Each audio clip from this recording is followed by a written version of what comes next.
Na, nem így. Rossz gomb. Így. Üdvözlöm a kedves nézőket, itt a Casual Gamer csatornán. Ahogy ezt már megszokhattátok, én továbbra is Zsolt vagyok, és a mai napon megnézzük a Call of Duty Next eventet. Nézzük meg, hogy mivel készülnek számunkra. Már indul is.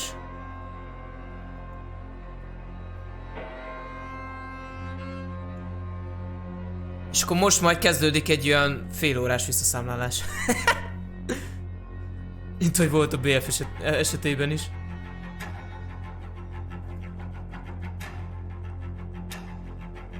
Nem, indul egyből, helyes.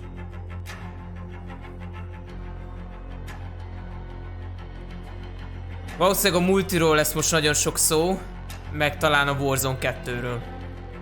Meglátjuk. Még hogy a dice-osok köcsögök! Még hogy a dice-osok köcsögök, bazd meg! Mi a szár? Mi? Ez mi? Hát gecébe hosszok. Még hogy a DICE meg az EA. A faszopó, mi? Na jó van, srácok. Hát akkor ennyi volt. Majd jövök vissza egy fél óra múlva. Addig egyetek, igyatok, húgyozzatok, kakáljatok, csináljatok, amit akartok. Ennyit arról, hogy csak a DICE meg az EA a faszopó. Nem csak a Battlefield fejlesztői ennyire köcsögök, úgyhogy majd jövök vissza egy fél órával később. Na csumi!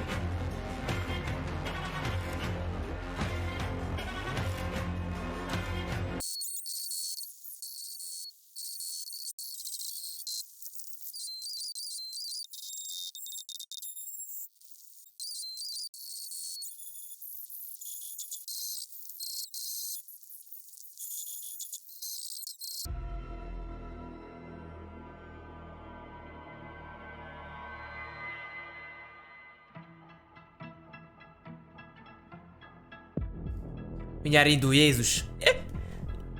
Ideje volt.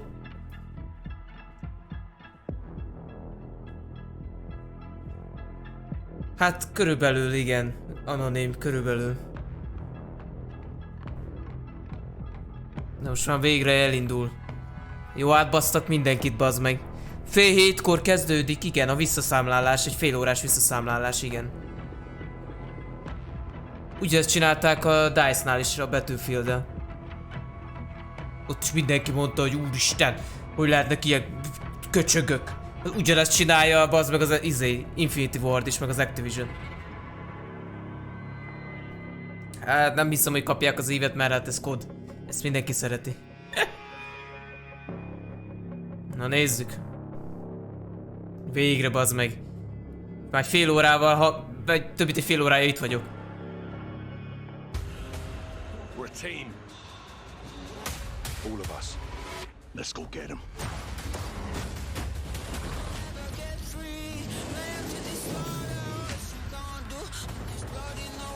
Igen, ez kampány eddig. Azt már láttuk a kampányt.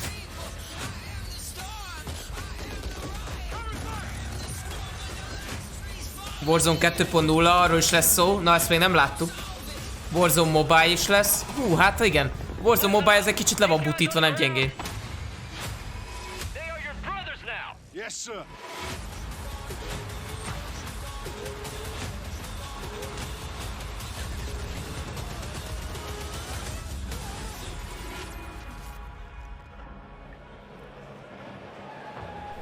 Oda néz, milyen élő show van. Én azt hittem, hogy ez ilyen előre felvett cucc lesz.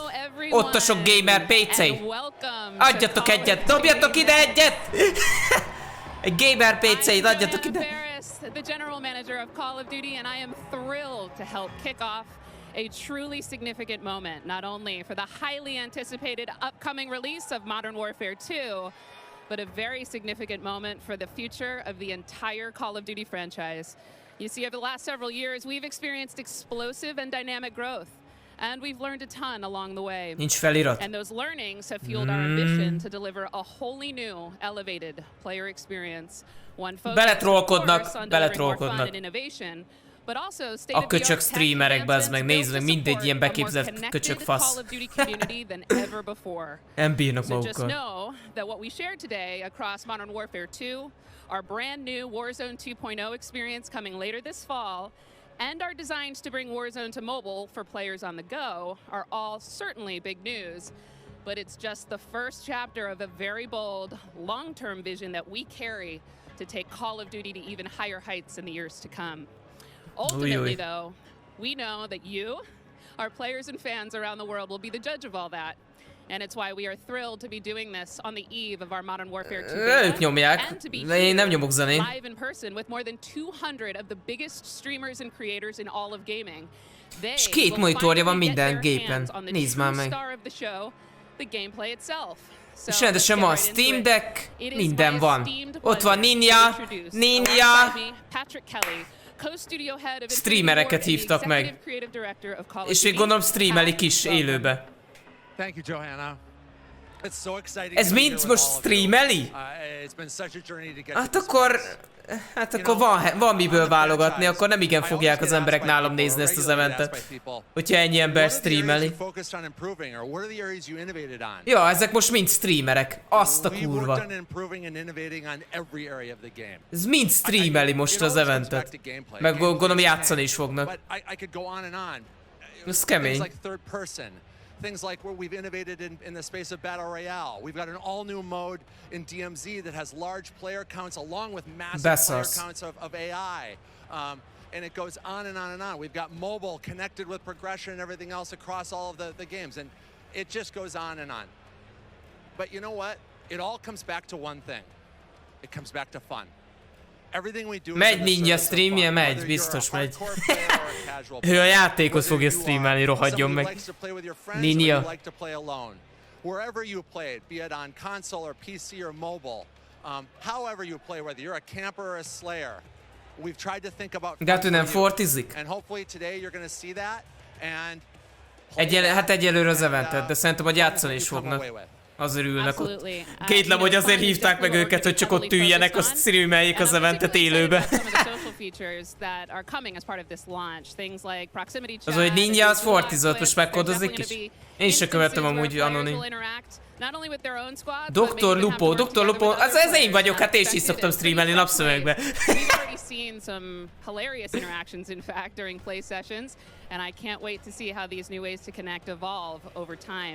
Now, Pat, what can you tell us about weapons? Ott a Mikim, az egyik srácja, amiket használt, mint én. Ezt a HyperX szólókesz. Kiszúrtam egyből, az én is, nekem is a Mikim van. Úgy látom, a Mikit nem szolgáltattak az Activision-nél ezen az eventen, az mindenkinek hozni kellett a sajátját. A saját mikrofonját. We've done that with some inverse kinematics and some physics and other things like that. We've connected then the body to the hands on the gun. Again, with some sophisticated De most ready fognak pofázni. We've connected the gun with the actual bullets coming out of it. So now, ott OBS-ről mennek a streamek. However it's pointed, the bullets are coming out of it exactly from the barrel. There is no disconnect there. Ott is ott egy HyperX szólókesz. Ott is ott van. Akkor lehet, hogy azt a izé adja a rendezvény szervezők. De valakinek saját, valakinek meg más Mikie van, tök érdekes. Yes, thank you. So with the beginning of Modern Warfare 2, and then shortly after that, Warzone 2.0, and then very shortly after that, for the first time ever, we're going to release a raid in Call of Duty. It's a very different kind of gameplay. It's very intense. Jó van, mutassátok. And we're super excited about it. And by the way, there's one other thing I want to talk about for all of you hardcore players out there. I heard so many of you talk about what play challenges can you give us beyond just winning, which anyway, I won't go off on that, but we've got a whole series. Szerintem amúgy ki lett nekik adva, hogy pofázzatok kurva sokat, még ráadásul 5-10 percet még pofázzatok, még gondolom minden elkészül. Itt eligazítják a streamereket, mindent ellenőriznek, vagy én nem tudom, de nem elég, hogy bazzeg vártunk fél órát, Még ezek pofáznak egy 10 percig. And now, before we kick it over to Miles and team to carry the day, we are extremely excited to give you the world premiere of the Modern Warfare 2 multiplayer trailer. Na végre, multi. Na mutassátok, mert abból még nem láttunk semmit. World premiere. A multiból nem láttunk semmit. Valószínűleg amúgy nem sok különbség lesz, de kíváncsi vagyok rá.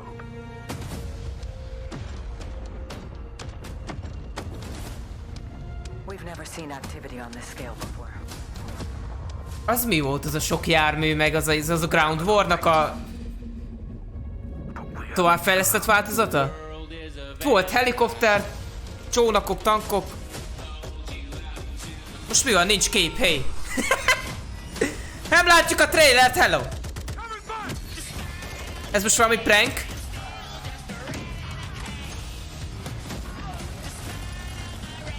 Van kép. Jó, hát a trailerből nem láttunk egy jó 30 másodpercet.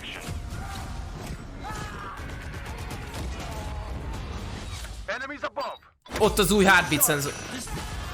Mi a fasz? Már ebben is ilyen izék vannak? Ilyen falat átrobbantó gadgetek, mint a Rainbow Six-be?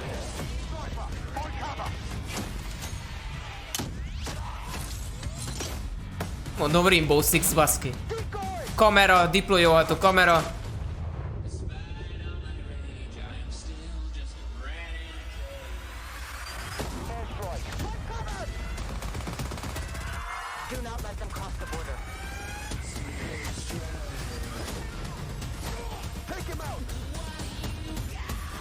Gunship. És a gunship, ez érdekes mondjuk. Ez most az is ilyen kill streakre lehívható lesz? Ez meg a Warzone 2. Ez az Warzone 2. Aha. Ez az új map. De jól néz ki a pálya.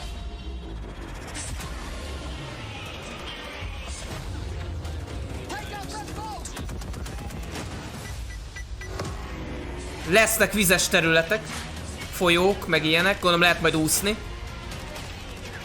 Micsoda? Third person, mi? Third person mód. Víz alatt lehet lőni. Mint a Black Ops-okban.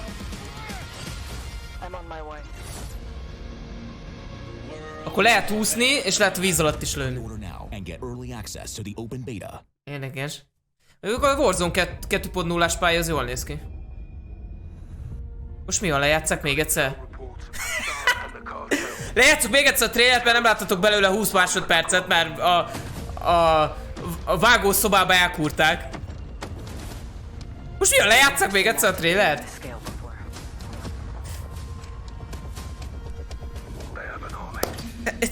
Hú, itt van kapu, ha lehet úszni, ezt nem láttuk. Ja, lehet úszni most már. Micsoda feature, Next Gen feature, ugye?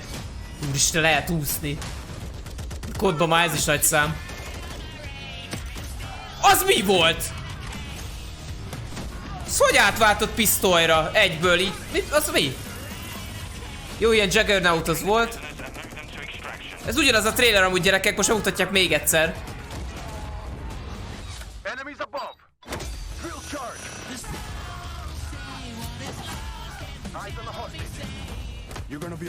Hostage. Lesz hostage mód is? Cségó. Adom egy Rainbow Six ez belőle amúgy. Ilyen deployolhatok, tiszta csizé, Rainbow Six.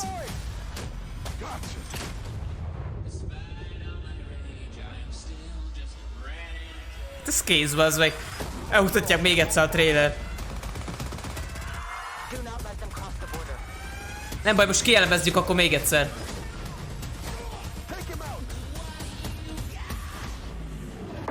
Nem szerintem a gunship, ezt killstreakkel lehet lehívni. Biztos vagyok benne, hát volt ilyen a régi kodokban is. És ugyebár a Warzone 2.0. És sivatagos téma lesz, ahogy... Aha. Ez ilyen közel-keleti sivatagos.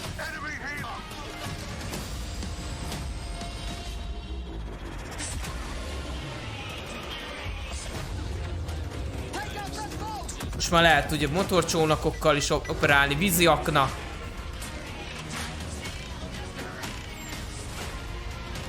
Ez mi ez a third person mód? Ez hol lesz majd? Ezt nem értem. Ez elég durván megváltoztatja a játékmenetet a third person mód. Az multiban lehet majd, vagy mindenhol, vagy csak Warzone-ban lehet majd, lesz olyan külön mód. De úgy tűnt, mint hogyha a third personban átváltana egyből. Ma megint nem látok semmit. Elmegy a kép, így random. Már megint fekete kép van. És akkor most gondolom mutatnak egy meccset, hogy játszanak a streamerek. Gondolom Warzone 2.0-ázni fognak, meg multizni az MV2-vel.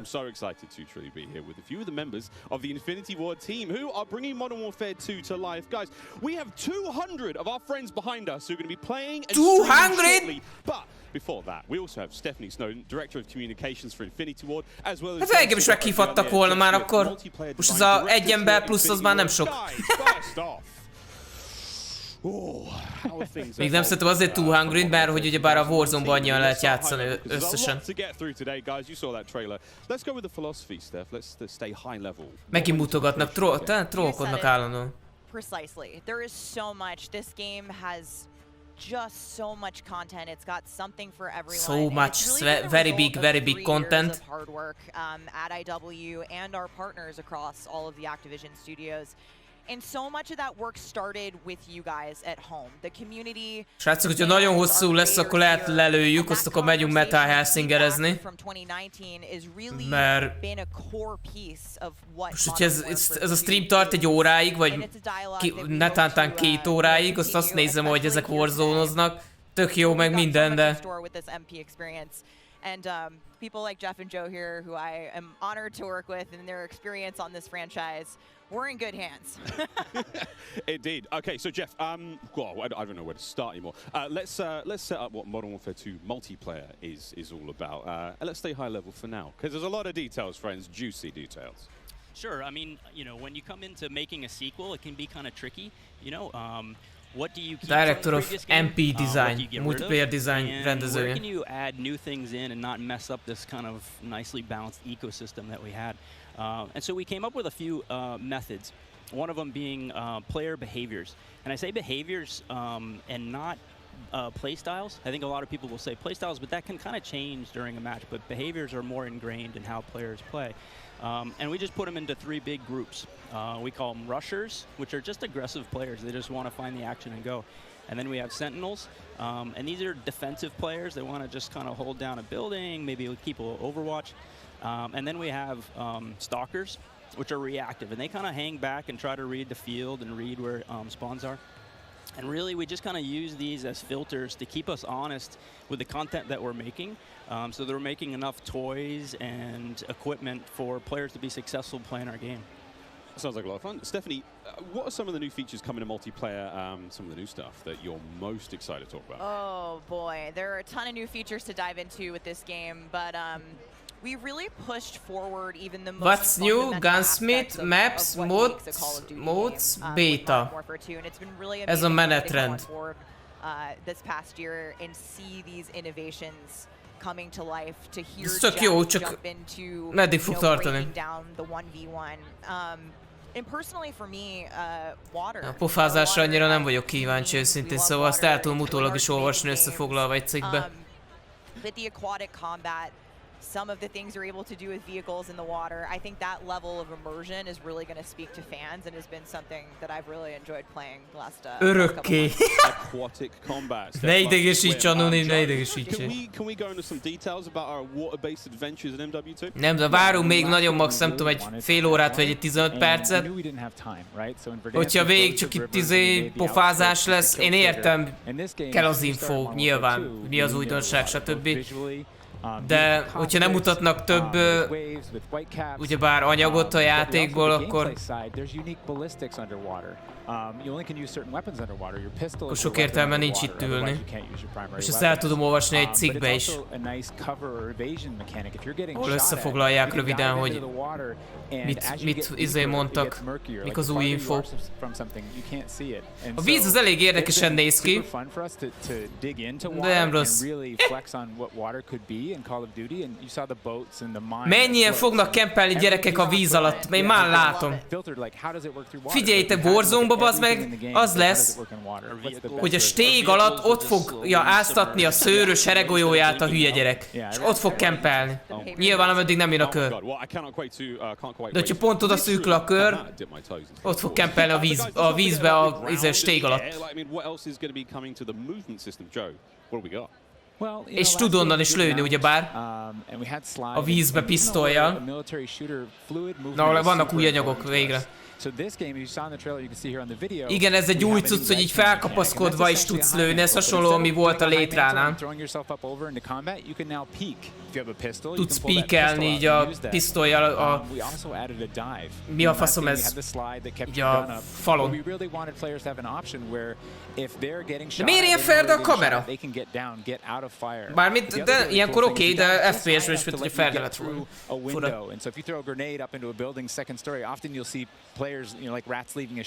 Hát kíváncsi leszek, hogy szányan fogják használni ezt a falon, ezt a peak systemet, mert a létrán lövöldözés se volt annyira nagyon hasznos a gyakorlatban.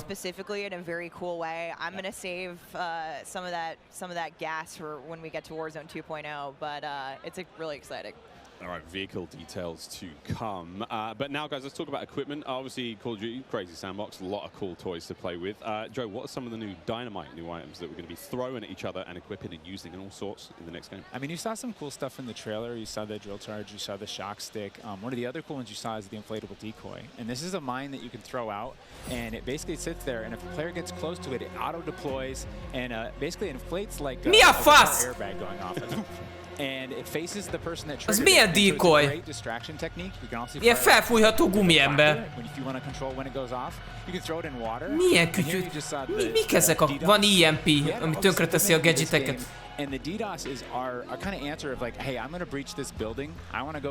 De kibaszott jól néznek ki a fegyverek! Azt a kurva! Az előző MV-ben is kurva kibaszott jól néztek ki a fegyverek. Rohadt életűen voltak megcsinálva, de ebbe... Hát ez megint egy újabb szintet léptek.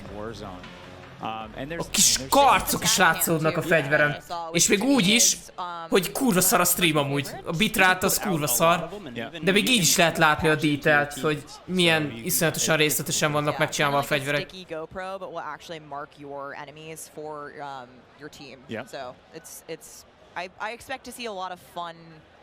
Kurva sok gadget lesz, ennyi a lényeg. Mint egy Rainbow Six-be. Mindenféle bizbasz kis kütyű. Oh my god. Until they all get DDoS. Amivel ugyebár meg lehet változtatni a metát. To look at now, but we've also got Gunsmith, brand new Gunsmith. Guys, what can you tell me about it, and how will it change the way that we, level? Ja, a Gunsmith, igen, azon sokat alakítottak. Arról már amúgy már tegnap adtak ki egy videót, hogy milyen változtatásokat csináltak a fegyverek, hogyan fognak fejlődni, hogyan kapsz hozzá gadgeteket, stb. Unprecedented opportunities for weapon customization. And the new weapon platforming will actually allow players to unlock universal attachments through cross-progression. So we saw a lot of really positive feedback from the community yesterday. This is sort of intended to, decrease the grind. You're no longer unlocking every single attachment for every single weapon. Lényegében ilyen... Hát olyan, mint egy skillfa. Mondhatni. Minden fegyvernek lesz egy ilyen... ilyen skill tree-je. Szénné lehet attachmentelni, de hát mondjuk azt gondoltuk is, hogy így lesz. Yeah, I can add a little bit of to what Stephanie said. We had this vision last game with Gunsmith. And we were like, okay, what if you could take an assault rifle and you could make it an SMG? And that was our driving kind of like motivator for that system. And we kind of hit that. You could take it functionally through attachments, but the weapon name wouldn't change. Egy adott fegyverből lehet SMG-t is csinálni, meg DMR-t. Gunsmith, you can set up an AK-47 assault rifle with a thermal optic, with a suppressor, with a grip. And then you can say, you know what, I want to change up the playstyle of this gun. You can swap out the receiver to the AK-74U, make it an SMG, but you can keep that optic, that suppressor, that grip, they all come with. And to what Stephanie said, we have shared attachments within these platforms. We have branching progression. You unlock those guns by playing with other guns. And then we have shared attachments across all guns. It's all to hit this vision of I'm building up an arsenal of weapons and an arsenal of attachments. I'm sitting down to my gun bench, and I'm going to make the perfect weapon for me. I think maybe the simplest way to think about it is a gun tree, and each time you hit a branch, that's a receiver. Mondom, ilyen gun tree. Hát igen, ez nem skill tree, ez gun tree. Ground that in reality, functionally a receiver, is based in that, changing the weapon type, and I think it provides a really seamless experience for players looking to build out the perfect weapon for a multitude of play styles. So you're going to be able to jump into that platform and customize however you want for, situational combat. And you're actually going to see the FJX Cinder weapon vault in action today, which is the entire... Pre-ordereljétek a Vault Edition, gyerekek! Már azonnal! Pre-ordereljétek! Maintains its aesthetic properties. Megérős, megérős. 30,000 forint. We've heard you talk about the Frankenprint. This is our answer. It's an extremely az alap, a Standard Edition se olcsó, az is olyan 25-26. For our teams to design these, but it is the ultimate weapon blueprint. And even better, you can unlock the entire Cinder weapon vault with the Vault Edition of Modern Warfare 2. Playable in beta. Available in beta, so we can run Okay, so Gunsmith looks incredible. Incredible. I cannot wait to get into this one soon. Our streamers are going to get into this one soon as well. But first, guys, we need to hear about maps and modes. We've got our tools to play with, equipment, weapons, maps and modes. Régi szép idők, amikor még a Battlefieldnél is rendeztek ilyen eseményeket. Emlékszek, a BF1-nél is hasonló volt. Csak ott nem streamerek játszottak, hanem hollywoodi hírességek. Snoop Dogg, meg ilyen fasságok. Meg Zac Efron, meg ilyenek. Ott Snoop Dogg az meg ott kokózott közben, meg szívta a fűeszcégét, miközben BF1-ezett. Within each of these, we've really fine-tuned that they can play large-scale core modes like Ground War, and a bunch of others really well. And so, stepping back from this large map and looking at how much open world sandboxy gameplay that we have, we look back at our 6v6 maps and really try to refine and make them a tighter experience to contrast all this big world kind of exploratory gameplay. So the maps for 6v6, in comparison to the last game, they're just a little bit more straightforward, a little bit more refined, and I think fans will really enjoy how quick they play. That sounds... A lot of diversity in those maps as well. A lot of visual variety, some colorful maps in there, and I think they feel really clean. Guys, you're moving me in ways I didn't imagine to be moved today. Excellent stuff. Cry? I might. Hey, it's the first time for everything here on air. We've got some of the maps that we are going to be seeing in MW2. Starting with one, we've got a real fun one here, guys. This is one of the aforementioned battle maps. Team, can you give me some details on Sarif Bay? So Sarif Bay is this little fishing town in the south coast of our big map, and Sarif Bay. This because it has such a great mix of gameplay. It's right on a harbor, so we get to show off all our boats and our new amphibious APC, and swimming, as we've already said. But what you get inside the town is this really intense urban combat with all these tight little alleyways and all this great rooftop combat. And mixed with our ledge hang, you get these really cool parkour combat action happening. Yeah, I love how you describe the rooftops there on this map specifically as like a separate ecosystem. You can kind of migrate that entire vertical... You can go up there and just hang out and fight other snipers. All right, well, that looks fantastic. Jeff, okay, so that's one of our larger maps. What about some of the 6v6 maps? I think we have some footage of one of the new maps that we're going to be seeing today, named Mercado Las Almas. Do you mind giving us some details on this one? Sure. Mercado is a little street market in a historic section in Mexico. Our story behind this is, you know, the authorities have some intel that narcotics are being smuggled out of a warehouse, and they're going in trying to find and seize them. This map plays really fast and a lot of action right down that center lane. The Mercado is a very dangerous neck of the woods, so watch out when you're playing in the beta. It plays fast.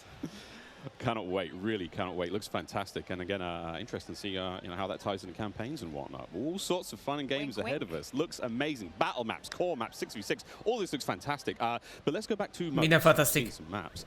What about the modes being played on battle maps? We will have the return of Ground War, but we've got a new large-scale mode that you've alluded to, right? Let's talk Invasion.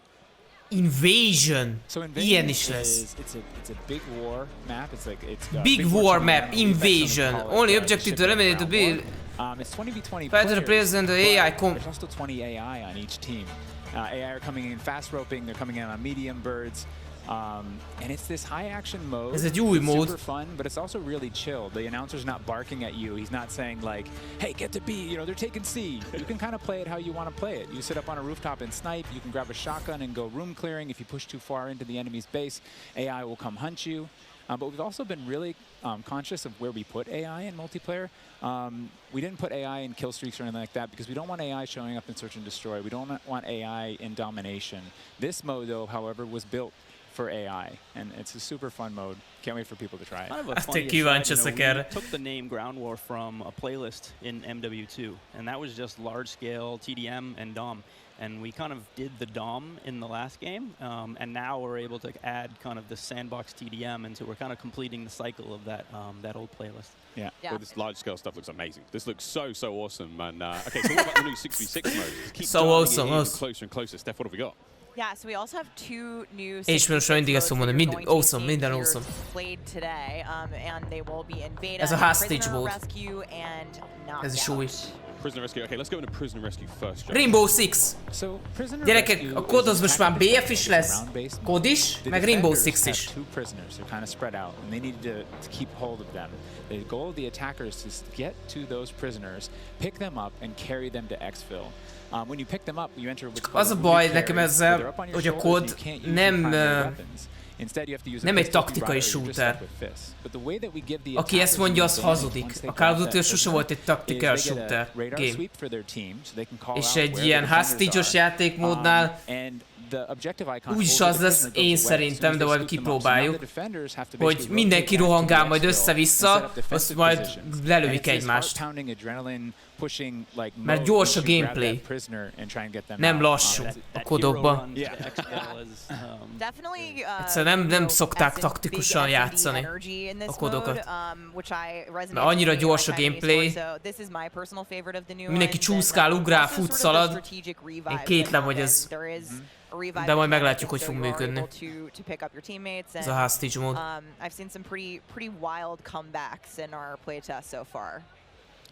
Én megnéznék egy Rainbow Six-be, mit tudom, játszik az ember két óra kodot, vagy Warzone-t, utána átmegy Rainbow Six-re, ég és föld a tempó a két játék között.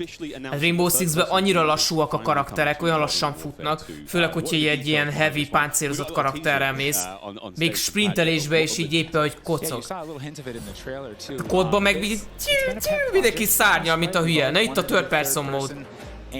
All while we're working on all this other stuff, we've been kind of lifting up. Ennek mi értelme van? In each mode, and the cool thing is that it's a modifier on our game, right? We can just turn on third person. In the beta, we're playing it in hardpoint, but we want to try it post-launch in S&D. We want to try it in VR, and we have, you know, camera work. The camera collision's been reworked. Nem tudom, hogy ennek miért vannak a third person módnak, én biztosan fogok játszani third personban. Weapon shake when you're firing with it, and it's just we've put a lot of work into it, and we're excited for people to give it a try. Incredible. I can't wait to see what. Pislogsz egyet, és a csapattársam már bent van az épületben, és leölt két ember, pontosan anonim. Bármennyire is első hallásra, mit tudom, hogy hülyeségnek hozzik, de ez tényleg így van. Rohadt gyors a kod. Emiatt is szeretik, ugyebár akik szeretik. Valaki emiatt nem szereti, valaki meg pont emiatt szereti, hogy nagyon pörgős a gameplay, de ugyebár ez a hostage módnak pont az lenne a lényege, hogy taktikai mód legyen, amivel ugyebár össze kell dolgozni a csapatokkal. Na mindében megnézzük. Special Ops! Ez volt a régi években is. Csak senki nem játszotta sose. Modern Warfare missions like Overwatch and really tried to implement some of those themes into the design. So we'll be talking more about Special Ops in the months to come. Steph, you're saying I should be looking ugye ez a régi kodokban ez a coop játékmódot, a Special Ops, amit soha nem játszottak az emberek. Surprise for PlayStation players out there. What's that? Indeed we do. Let's roll the clip. Na, PlayStation playerek mit kapnak? Mi az a japán szamurájó? PlayStation exclusive content. Ott van! Hashirama Sugoragamaha! Menő ez a skin. A shinobi, mondjuk nem shinobi, mert ez inkább szamuráj. Menő, amúgy jól néz ki ez a szamurájos.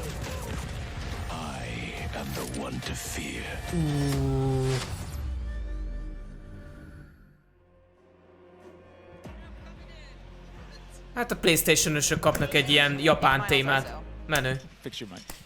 PlayStation players will receive an exclusive operator, Oni. Oni is a warrior and gun for hire, descended from centuries-old samurai clan and torn between country and family, just like me. This is such an awesome-looking operator, guys. Oni is going to be playable on day one for all who pre-order through the PlayStation Store. Plus, he comes with a high-level weapon blueprint, playable in multiplayer and Warzone 2.0. Steph, badass. De miért Warzone 2.0? De Warzone 2 szerintem jobban hangzik. Mindenki szerintem Warzone 2-nek fogja hívni. Nem 2.0-nak. Narrative team building out his lore, really bringing this operator to life with the creation of his backstory, his motives, and I think the art team absolutely crushed it with this skin. He is so cool looking. All right, Steph, we keep talking about all the things that we have to look forward to, but we are missing quite a big one here. We're missing the start of the beta. So for anyone who wants to get an early first-hand look at Modern Warfare 2, and trust me, you definitely want to. Itt a beta, gyerekek. Nem látjátok tőlem. Ott van. PC-re majd szeptember 22-től lesz. Nyomjuk majd Tomival.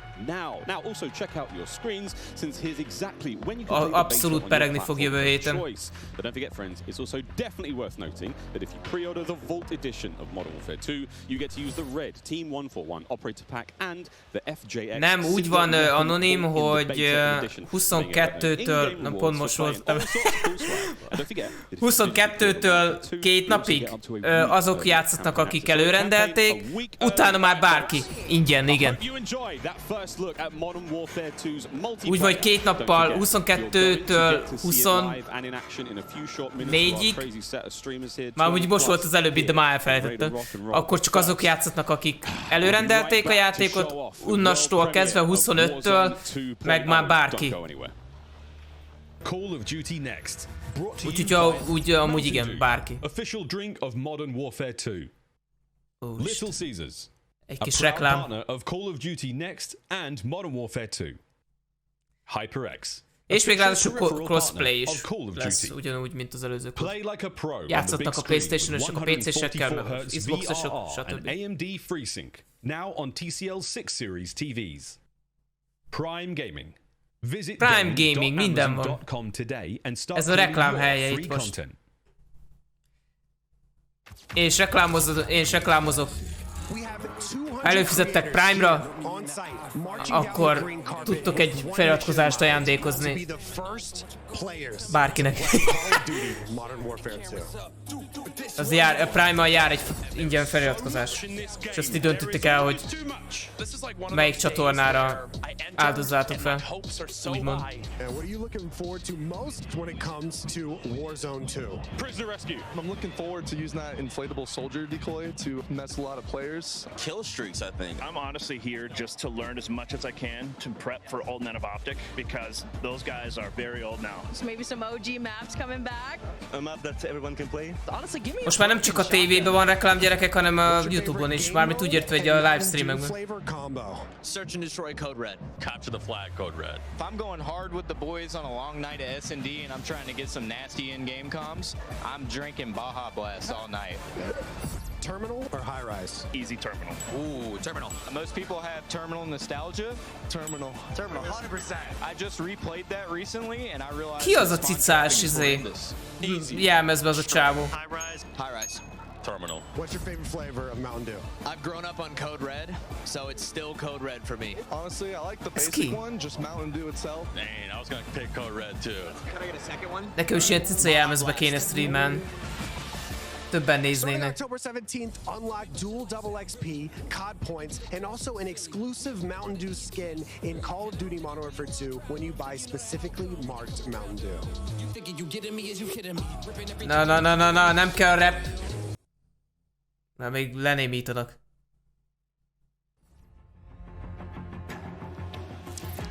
Welcome back to Call of Duty next. The Mountain Dew green carpet. God damn, it was beautiful. A lot of fun people out there. Warzone 2.0. Some incredibly well-dressed people out there, and some definitely not. Sweaty t-shirts abound. Amit azért mondom, hogy azért nem értek, hogy miért 2.0, mert ez egy különálló game lesz. Nem frissítik fel a Warzone 1-et 2.0-ra, hanem ez egy különálló game lesz a Warzone 2.0. Ezzel nem értem, hogy miért 2.0, miért nem csak simán 2. Mert a Warzone 1 az mellette ugyanúgy futni fog. A 2 mellett. Az emberek azt hiszik, hogy majd majd felfrissül az 1 a 2-re, nem. Ez egy külön game. Ez egy különálló játék. It's crazy for me to be up here revealing Warzone 2.0. I ended up at IW as a fan of the game, and so this moment is absolutely bananas for me. But Warzone 2.0 is everything that we loved about the original Warzone, right? Where it's based on the same experience that we all had, that fun, all of those moments, and it's a return to shared tech across the universe for Modern Warfare 2, and that's going to create a really streamlined player experience. And I think the key innovations that we discussed for multiplayer, those all exist across Warzone 2.0 as well. So we're bringing it back. It's all connected. It's the same world, and I think the players are going to love it. Oh my good God! Oh my good God!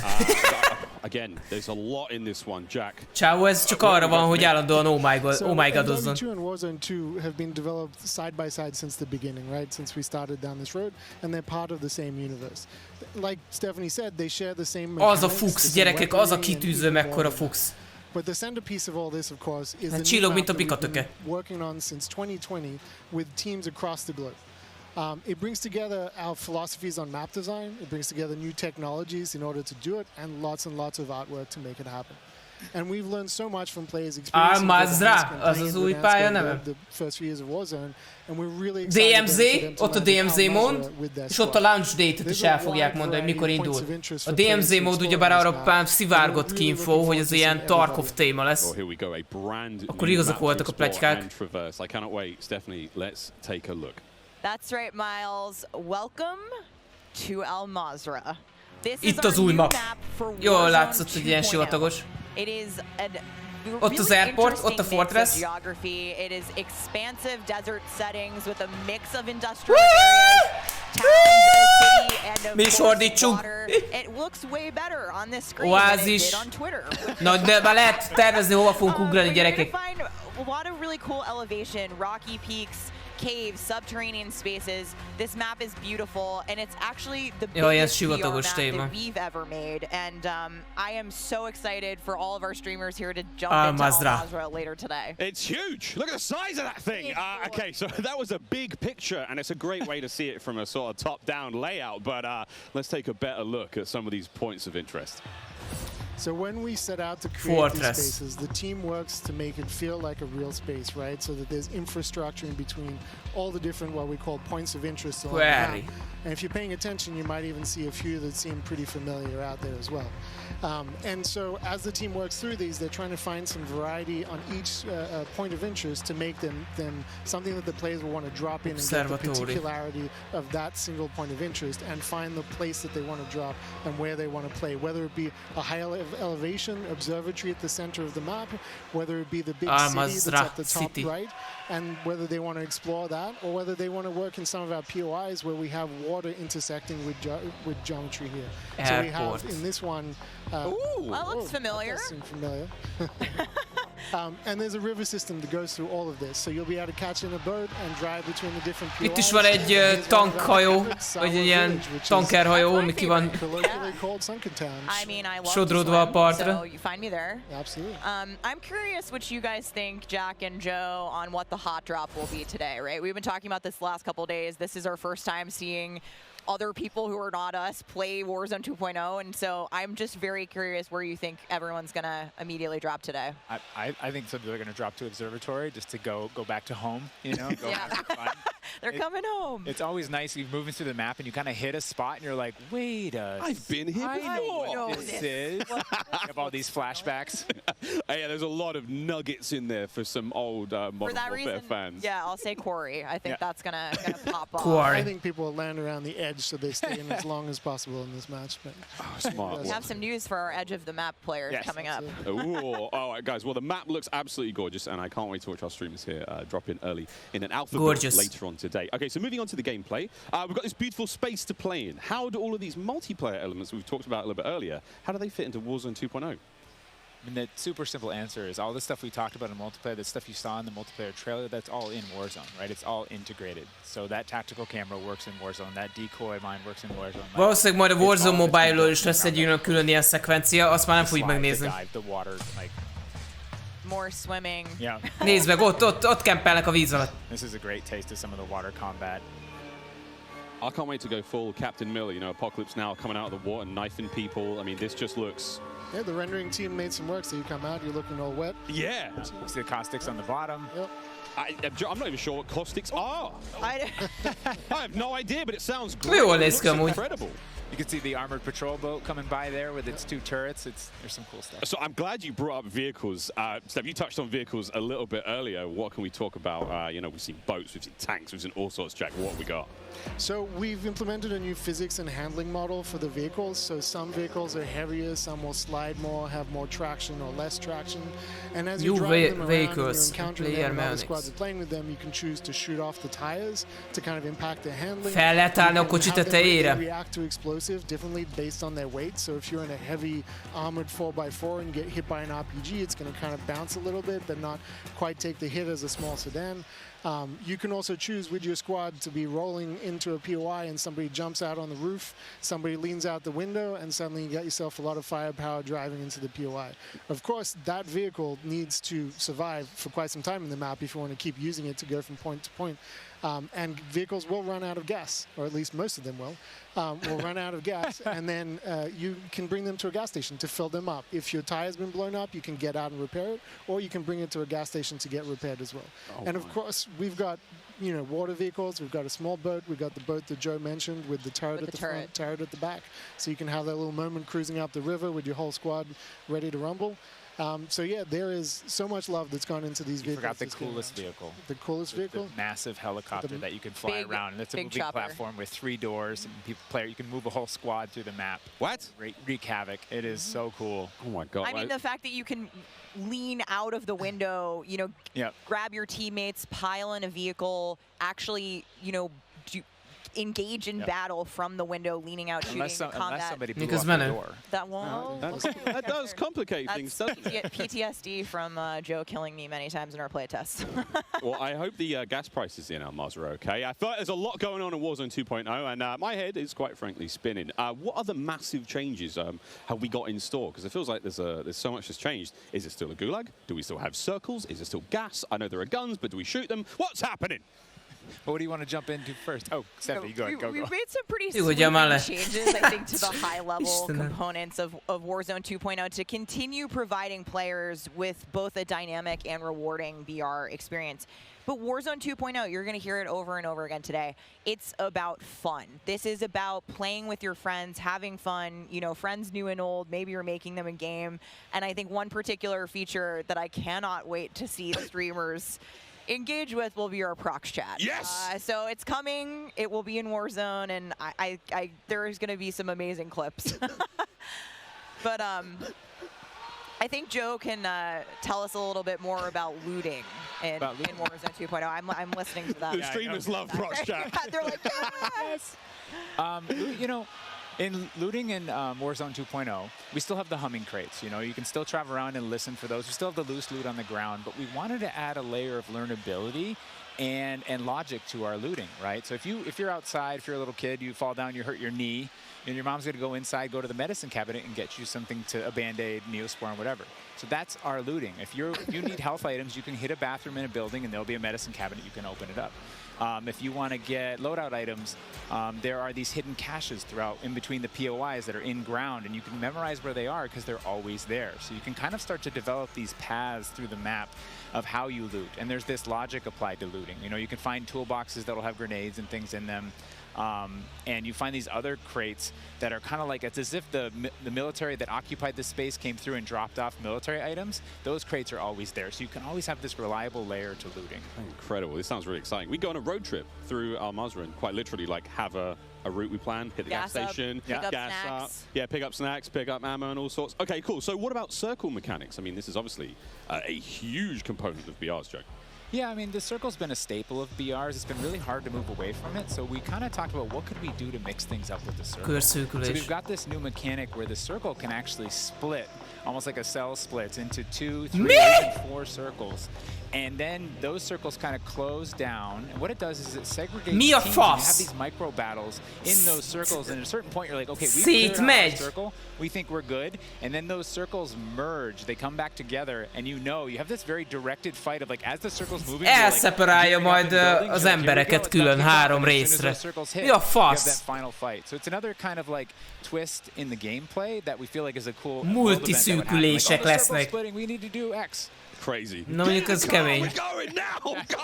All right. So apart from circle splitting, what about the gulag? Is that still around? I mean, there's so much change, man. I mean, az amikor már az ember azt hinné, hogy a betörőjából nem lehet újdonságot mutatni. We've been experimenting with. We've tried some crazy things with the but the all new gulag that we have running right now, where we're excited people to play, is you're not in there alone. You actually have this temporary alliance with another opponent in the map, and you have to work together, and if you can defeat the other team, you can get out. And after that, you guys are enemies again. But for that moment, it's like, all right, we need each other. Let's do this. You use the proximity chat to talk to each other. And the other thing we've been playing around with is you may see a little bit of an AI presence in the gulag. So you have to be on your toes. Like, you're working with an enemy. There might be an AI here. You're picking up weapons. And we're excited for people to try it. And we're going to get feedback today, too. Mennyi újdonság lesz ebben. Joe said, we've been through some pretty wild iterations of the gulag, which I will not reveal here, but there's a lot in store.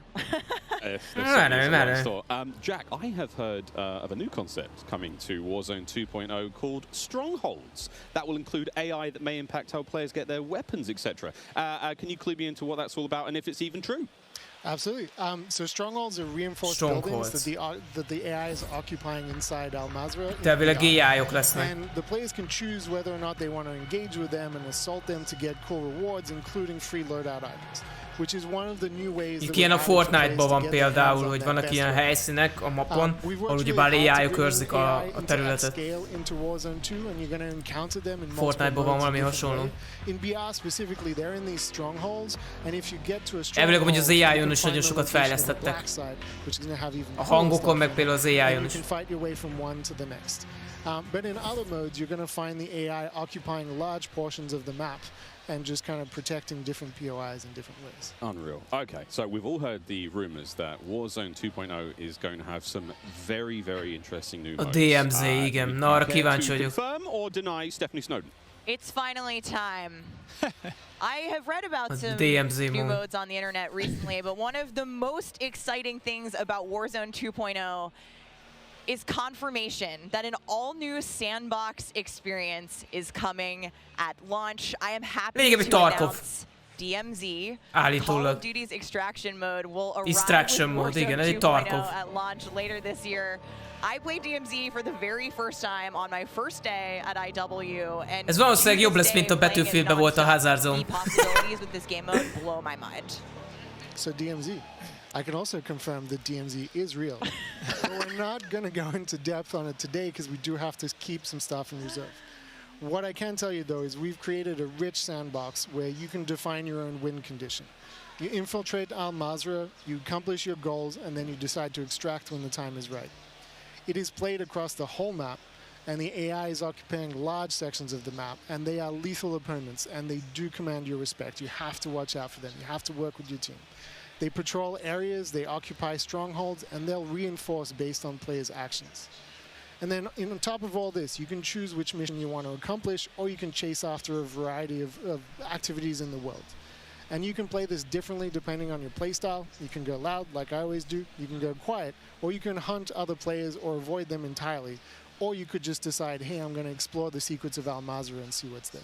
Loot up, exfil, it's totally up to player choice there, and I'm really excited about the full scale of what we're delivering for this chapter, and we want players to have an amazing experience in Warzone 2.0. We've been listening to the conversations in the community, specifically around small maps, Ricochet, anti-cheat, ranked play, and beyond. And trust me, although we're touching on some of the core updates to the overall Warzone 2.0 experience today, and mostly focusing on BR, there will be more news to share over the coming months. This is only the beginning for Warzone 2.0. Okay, I need mikor fog launch-olni? and DMZ in my life ASAP. Mikor fog launch-olni? Ez a lényeg. Warzone 2.0 will be free to play for everyone on Ezt tudjuk, November gondold. 16th. November 16? Season 1 across Modern Warfare 2. Mark your Ez mindjárt itt van. about 2 weeks Jó, hát after de nem sokkal a megjelenés után. Azt a... Én azt hittem, hogy idén nem, még nem jön, vagy nagyobb legkésőbb, vagy leghamarabb december. Az menő. Na, hát akkor már novemberben lehet Warzone 2.0-ázni. A Warzone 2 Battle Royale Alpha playtest happening right here behind us very, very soon. Yeah, the streamers are hot to trot. They're raring to go. We will see all of you in Al Mazrah on November 16th. But don't go anywhere just yet. Stick around, because when we come back, you'll see just what Warzone looks like when it's built up from the ground for mobile. No, mobile ez minket nem érdekel. Then after that, we have live azt majd utána megnézzük. all of our friends set up across each and Majd every Modern Warfare stream után majd én megnézem. We got Warzone Mobile. It's all happening here, ladies and gentlemen. Don't go too far. Call of Duty next. Na jó van, gyerekek. The GMC Hummer EV pickup. Legyen ennyi. A mobile az már engem nem érdekel. Így is már túlcsúsztunk, de hát ez amiatt volt, mert átbasztak egy jó fél órával.